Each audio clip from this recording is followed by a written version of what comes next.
ఇది నిజమైనటువంటి వైఎస్ఆర్ పార్టీ కార్యకర్తల యొక్క సమావేశం అనేసి తెలియజేస్తున్నామండి. రంగరాజు గారు తెలుగుదేశంలోంచి వైఎస్ఆర్ పార్టీలోకి వస్తే మేము మొదటి నుంచి కూడా వైఎస్ఆర్ పార్టీలో ఉండి వారిని 2019లో నెగ్గించడం జరిగింది. వారు 2019లో ఈ 4.5 సంవత్సరాల నుంచి సుమారు 5 ఏళ్ళ నుంచి కూడా యాచంట నియోజకవర్గంలో ప్రతి ఊర్లో ఉన్నటువంటి వైఎస్ఆర్ కార్యకర్తలను అందరినీ కూడా అనేకమైనటువంటి ఇబ్బందులు పెట్టారు. ఆ ఇబ్బందులు తట్టుకోలేక ఈవేళ ఈ మీటింగ్ పెట్టడం జరిగింది. జగన్మోహన్ రెడ్డి గారు అన్న, వైఎస్ఆర్ పార్టీ అన్న, ఇక్కడికి వచ్చిన వాళ్ళందరికీ కూడా అమితమైన ప్రేమ, అభిమానం. వారు మళ్ళీ ముఖ్యమంత్రి కావాలంటే ఇక్కడ రంగనాథరాజు గారిని ఎట్టి పరిస్థితుల్లో కూడా మార్చి తీరాలనేసి ఒక ముఖ్య ఉద్దేశం తెలియజేయడం కోసమే ఈ రోజుని ఈ యొక్క సమావేశం ఏర్పాటు చేయబడింది. ఇక్కడ అనేక మంది ఈ ఆచంట నియోజకవర్గంలో 1,80,000 ఓట్లలో చాలామంది అర్హులు ఉన్నారు. అదేవిధంగా గుడా నుంచి తీసుకొచ్చినా కూడా ఏమనుకోకుండా కూడా నాన్ లోకల్ అయినా కూడా ఆయన నెగ్గించడం జరిగింది. ఈసారి మేము జగన్మోహన్ రెడ్డి గారికి మనవి చేసేది ఏంటంటే, దయించి మీరు ఎవరు పెట్టినా నెగ్గుతారు, కానీ రంగనాథరావు గారిని పెడితే మాత్రం కార్యకర్త వేయడానికి సిద్ధంగా లేరనేసి ఈ సభాముఖంగా మేము తెలియజేస్తున్నామండి. మీరు ఆలోచించి ప్రజల యొక్క అభిప్రాయానికి, ఆలోచనకి అధిష్టానం గౌరవిస్తారనేసి దానికోసమే ఈరోజు ఈ యొక్క సమావేశం ఏర్పాటు చేసి ఈ కార్యకర్తల యొక్క, ఈ వైఎస్ఆర్ పార్టీ అభిమానుల యొక్క అభిప్రాయం తెలియజేయడం కోసం మాత్రమే ఈ సమావేశం ఏర్పాటు చేయబడింది అనేసి సభాముఖంగా తెలియజేస్తున్నామండి.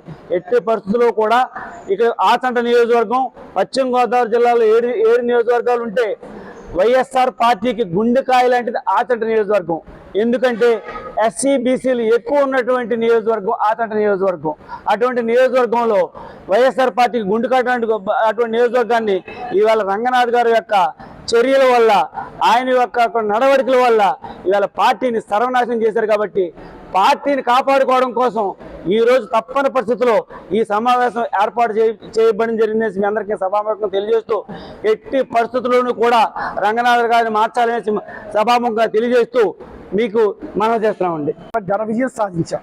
అది కూడా స్థానికేతరుడైన శ్రీరంగనాథరాజు గారు ఇక్కడికి వచ్చి అందరితో కలిసి ఇక్కడ ఎమ్మెల్యేగా పోటీ చేస్తే అందరూ కూడా కలిసికట్టుగా ఆయన ఎవరు, ఏంటి, ఎందుకు, ఎక్కడి నుంచి వచ్చారు, ఆయన ఏంటి, ఎలా చేస్తారు పరిపాలన అనేది కూడా ఆలోచించకుండా జగనన్నను ముఖ్యమంత్రి చేయటమే ధ్యేయంగా ఆయనకి పనిచేశారు. అఖండ విజయం సాధించారు.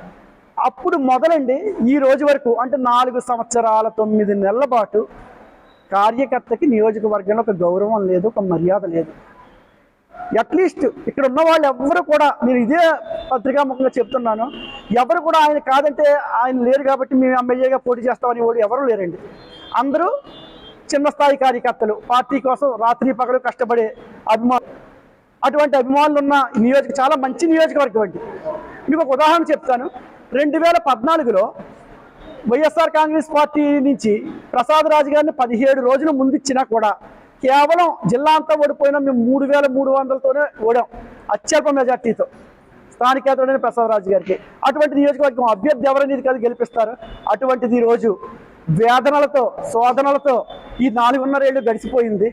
కార్యకర్తలపై కేసులు, అవమానాలు, ఏం చేయాలి, ఒక అభివృద్ధి కార్యక్రమం చేసుకుందామని వెళ్తే చిత్కారాలు, చేదరింపులతోనే గడిచిపోయాయి.